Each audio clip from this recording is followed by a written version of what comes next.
Oh, hi, Nate. It's Blair down in Monterey, and I got your request. Sorry, I'm a little late in answering. What we've got here is a little flight from Charlie Schulz Airport there, Sonoma County. I actually have made an instrument approach into there, which I probably said in the video if you watched one. That I landed there when I was working for the Piper distributor back in the early 70s.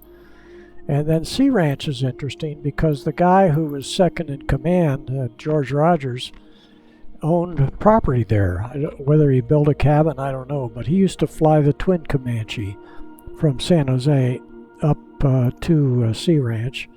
And he was an interesting guy. He was actually a Marine Corps pilot, and then he was Bill Piper, who started Piper Aircraft. He was his personal pilot. And last I heard, I did see him. He was down in Jupiter, Florida. So Sea Ranch has some interest for me. So we'll go ahead and click fly. It's just 16 minutes. 34 nautical miles across here, and I decided it was such a short flight that we'd use the little Cub, which takes a little longer, but we can get to look around a little more. I'll go ahead and light up the autopilot so we can fly it hands off. It does go through this booting up process. Down here it talks about the Cessna 172, which is one of the more popular aircraft ever built. Over 40,000 built. They started building them in 1955, back when I started flying. 1956 I started flying. So that's enough of that. Don't know where that was. 527 Bravo. Charlie ready for south departure at runway 20. Looks like the sun is going down. I don't need to hear all that. You don't need to hear all that. But I do have to look. I don't want to fly into the sun. So we'll click on the weather. And let's see here. It shows it's later in the afternoon. So we'll move the sun to where it's coming up. And so we'll have the light behind us as we're going, which will be easier on the eyes. We could click in some clouds. We can do that. We'll just go ahead and click in a few clouds for you, as long as we're there. And this machine, the Piper X-Cub, is actually, it's not a Piper. It's made up in Tacoma, Washington. Piper, I believe, stopped building these. I only worked for Piper till like the 1973. Then I went into real estate. But this is the all electronic. The panel is, they call this a Garmin, and this airplane is Cub Crafters. Makes this the X-Cub. They have 3 Cubs. I forget the X, the Carbon, and the Super. Piper had the Super Cub. But anyway, here's the course, which we could use the autopilot to track this GPS course. And what we do is we just have a little autopilot down here on the bottom where we plug in the altitude. We just click on this and go to the right, and that'll take the altitude up to, I want to be up to about 2,500 feet.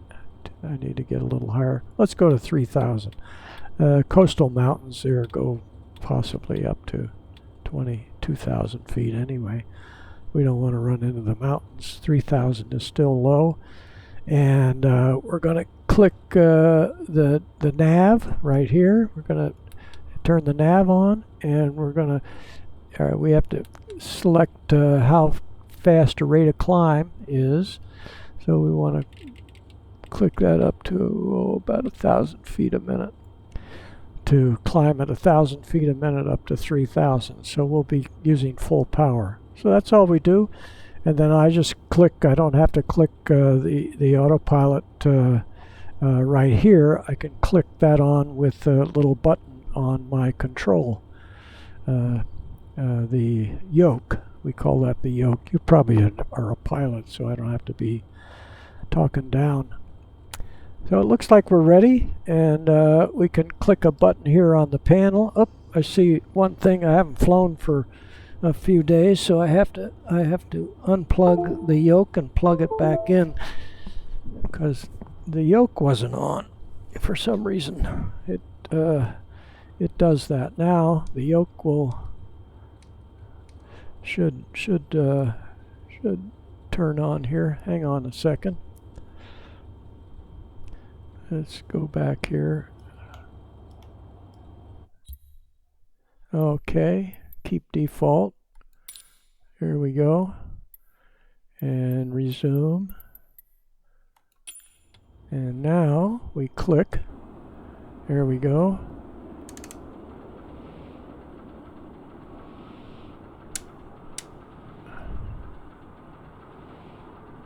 And of course we turned the engine off. So we may have to start over again here.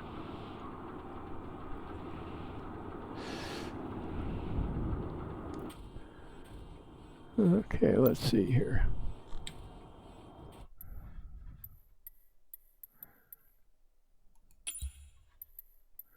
See what happens here with a restart. Sorry about that. It should take a minute. Santa Rosa Tower Cub Crafters 527 Bravo. Charlie ready at runway 20 south departure. Okay, so we're gonna have to start over again. That's what we wanted. Right there is to have the engine running. Sorry about all this. Okay, move the clouds. Move the sun and then the clouds. And we'll get a few clouds. And click that off. Go ahead and figure out the autopilot again. That's real easy. Just take this up to 3,000 feet. 3,000, and we want the rate of climb 1,000 feet a minute, and we're going to navigate. That's all set. Okay, here we go. So back to ready to go. Take the brake off. Well, anyway, you got a rerun on the setup. Now we're off and running. Should be there in no time at all.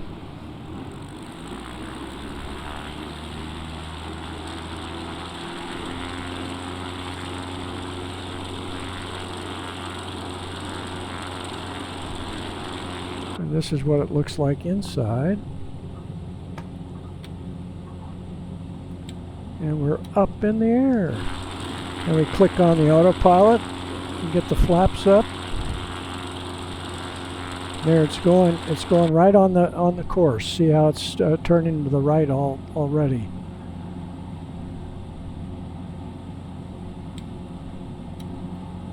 We'll start. Cub Crafter 7 Bravo, Charlie continue for south departure. We answer him.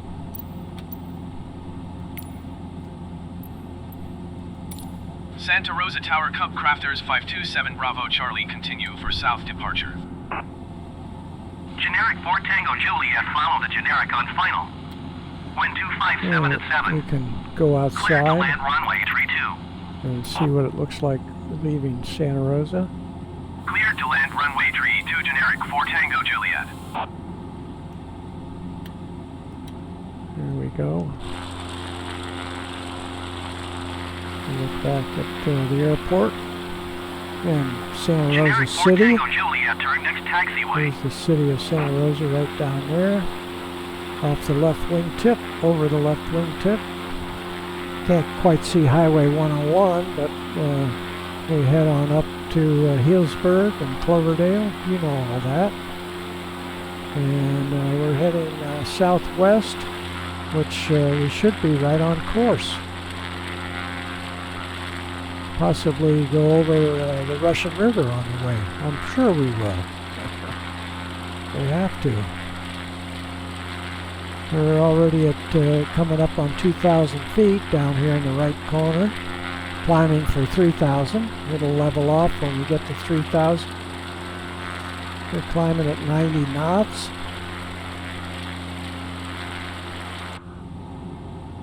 And we're coming on around for the course.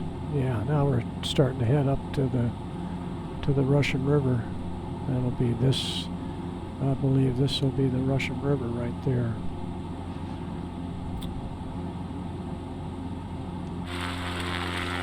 Cub Crafter 7 Bravo Charlie leaving my airspace, frequency change approved. Alright. We're on our own. Santa Rosa Tower Cub Crafters 527 Bravo Charlie, frequency change.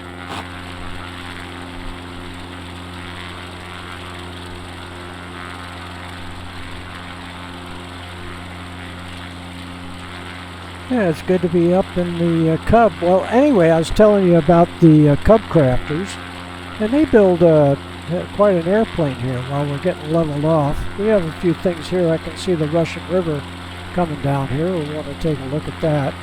Why don't we pay attention to that and see what little towns we see here. I don't remember. There was Rio Neto and Gurneyville.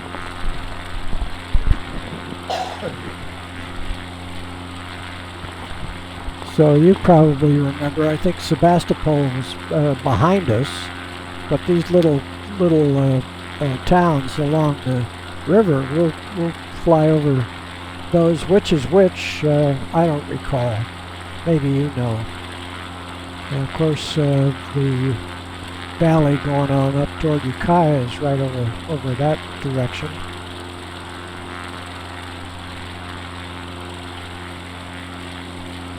So we can look back, and we're leveling off at 3,000 feet. We can drop back on the power for cruise power. We don't have to drop back much because we're not going to burn anything up here. So normally you drop it back for cruise power would be 24 inches. That's the manifold pressure, 24 inches, and then you come back on the prop to 2,400 RPM. That'll get a little better fuel economy.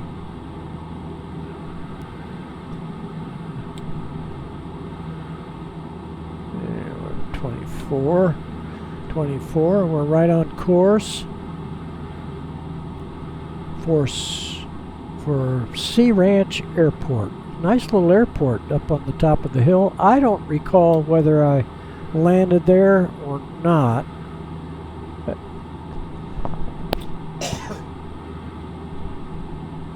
haven't been talking much today, so my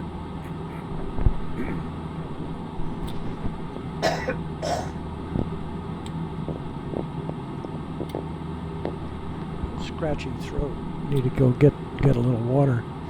Okay, so we'll look again to see what little towns we are over on the Russian River. Back there. Now we got a little town right over here. Which one that is? Of course, it goes on out to the sea.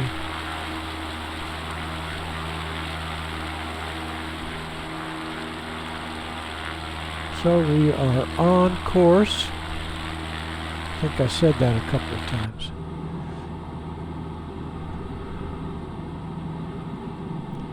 And we can check down on the autopilot again.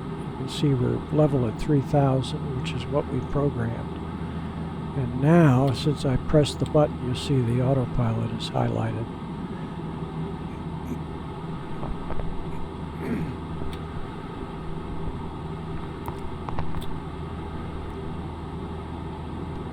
Yeah, the last Cub that Piper built was the Super Cub. It had 180 horse. Whether this has 180 or 200 horsepower, I don't know. But they did make some changes to it so it cruises faster. The cowling, they changed the cowling a little bit, and the landing gear is a little more streamlined than what the Cub had. Yeah, this looks a little different. I don't recall that being on a Cub. But other than that, the wings are the same, and fuselage is pretty much the same. They may have beefed it up because guys like to fly this out of rough areas. Not that you couldn't fly the original Cub out of riverbeds and mountain tops, landing on rough areas out of the way. That's what they like to do. And so these tires are a little bit bigger than what the original Cub had. These go out the door for $400,000. I forget. I think the first Cub I flew maybe cost $2,500 back. It only had 65 horsepower and no radios, nothing. It had a low frequency receiver so the tower could talk to you, but you couldn't talk to the tower.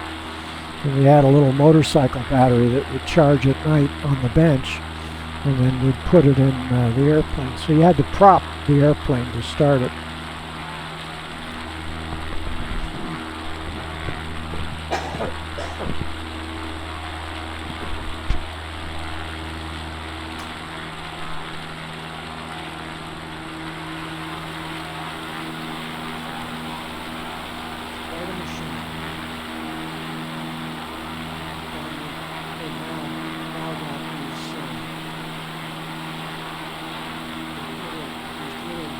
Things on the wing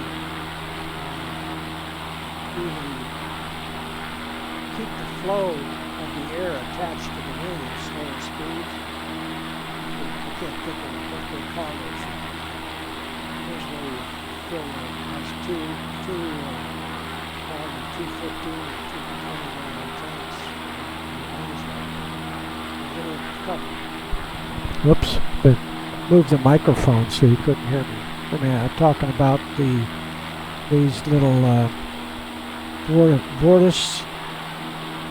vortex generators, maybe is what they call it, and it keeps the air attached to the wing so you can fly it slower. And I was saying that these are probably two 20-gallon tanks. The original Cub I flew had one tank right here in the wing, and that was it.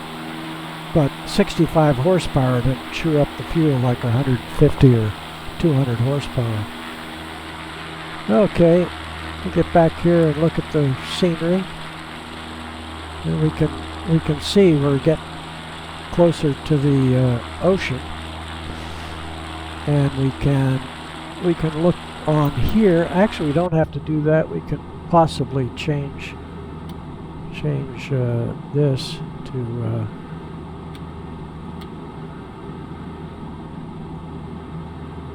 yeah, that's what we can do. And we can go out, and we'll go out one more and move this back, and we can see where we're going here. One more. There's that lake up to the north. I forget what they call that. It's a man-made lake up close to Ukiah. There's the Russian River heading up there toward Ukiah. So here we go, and you can see I don't know what the little stream or creek is going out here to Sea Ranch, but that's where we're going. We can look on here and see we're 14 miles away. We're going to be there in 8 minutes, and we're going to 283. You look right down here, 283 is our heading. And again, I'm probably telling you things you already know. Our ground speed is 109 knots. Shows we're truing out at 113. But the ground speed is important. We must have a little headwind. So we'll go back outside. We might be able to see this. It might be a private airplane. It doesn't look like it's moving that fast. And they make this. This is the same for whatever airplane I'm flying. So it's not representative of, but it's larger than regular traffic. So we'll go back outside here and see if we see that airplane. I didn't see it out there. No. No transponder. It's not close enough to make any difference. And it lags a little bit when you switch off like that, so it looked like it was hurrying along. So it's to the right of the aircraft. Let's look up one more time. It could be way up there.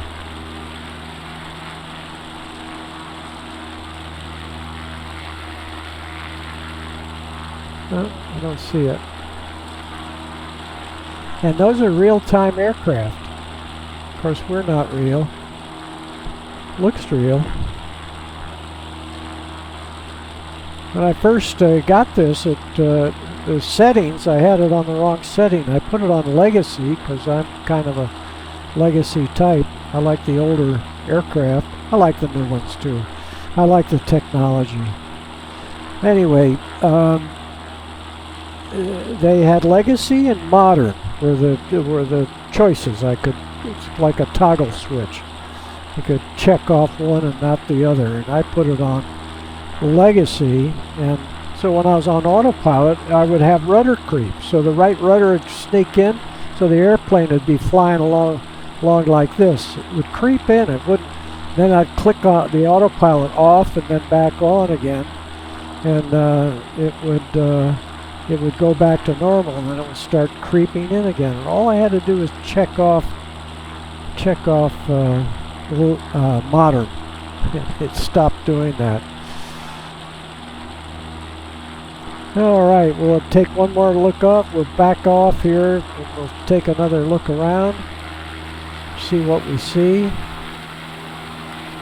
Looking up toward Ukiah, looking back towards Santa Rosa, looking down the coast.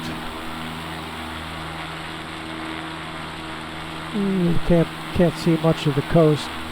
We'll take a little swing out over the ocean when we get to Sea Ranch.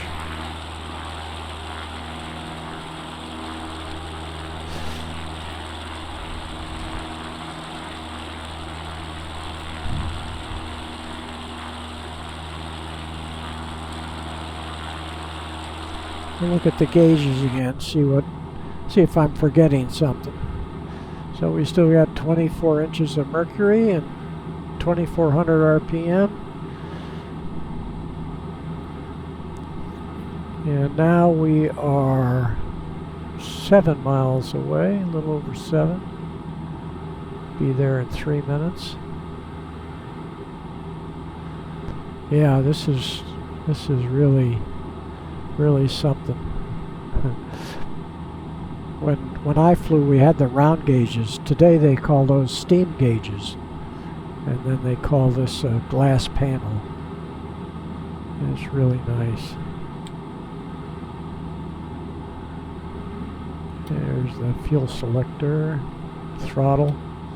Here I can move the throttle on my little quadrant.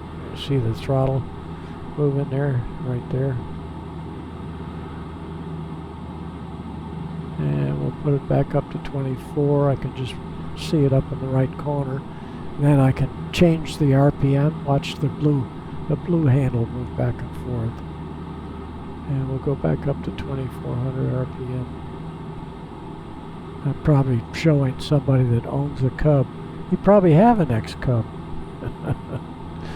Anyway, I saw you have heavy equipment. I saw you from your website. I love heavy equipment. I always wanted to drive heavy equipment. We go back outside so we can see what's coming up as we approach. When I first got it, I had to be inside, you know, looking like this to land. When you're flying, I'm probably telling you stuff you already know. Having reference to the nose like this in the runway, looking out in the distance, you can really flare out. You can really hold it steady. You hold the nose, but it's more fun to watch it landing from out here.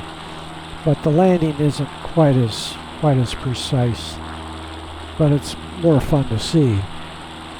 And then when I get good, when I'm making an instrument approach, I get in on the side with this.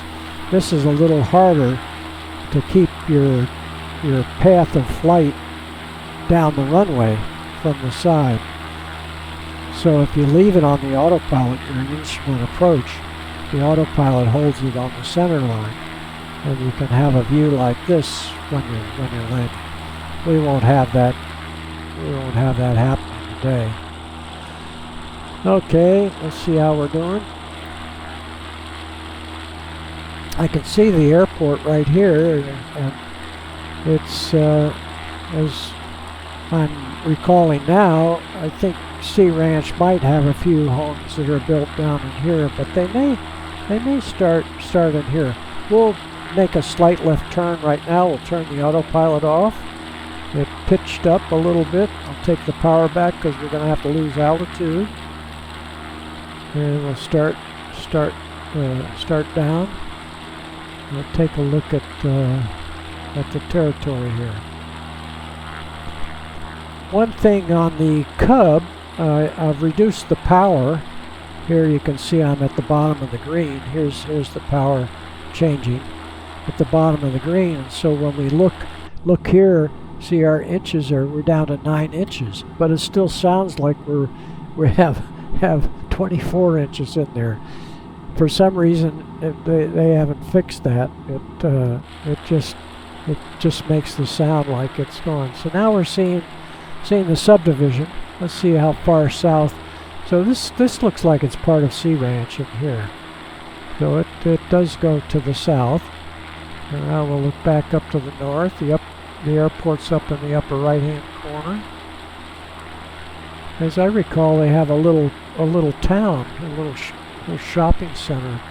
I don't know whether that's in the north or the south or wherever. And we didn't set in any window. There's our shadow down there on the. So looking back, pretty area, Sea Ranch. They did this back in the late '60s, early '70s. Castle and Cook. Did they subdivide this? See if I see where Highway 1 is. Not quite sure. I kind of see a car going along there, so possibly this is Highway 1 going through there. Yeah. Alright, we're coming around. I'm going to have to start looking at the airport. We're getting a little too low. Have to add a little power. Yeah, that's Highway 1. Then I got to get back behind the airplane. 500. Right there. And I'll put in a notch of flap. Might have to put in 2 because I'm going a little fast.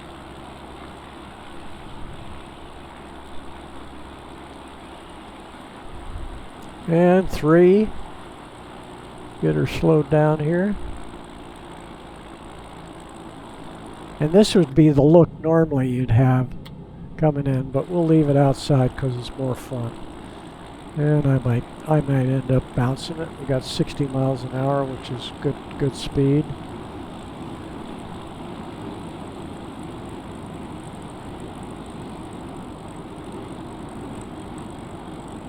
A little bounce there. That's the stall warning. And we'll put the flaps up.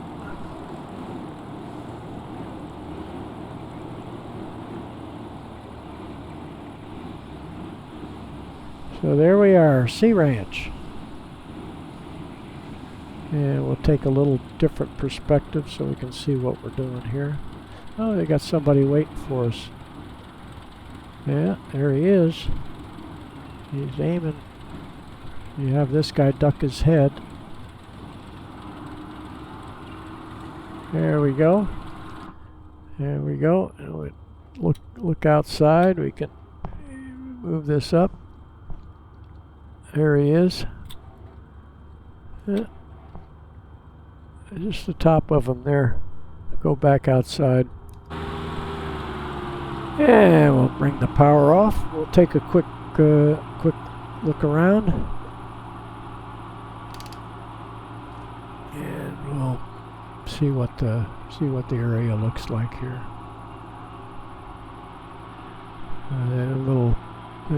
Looks like they have a little gas there.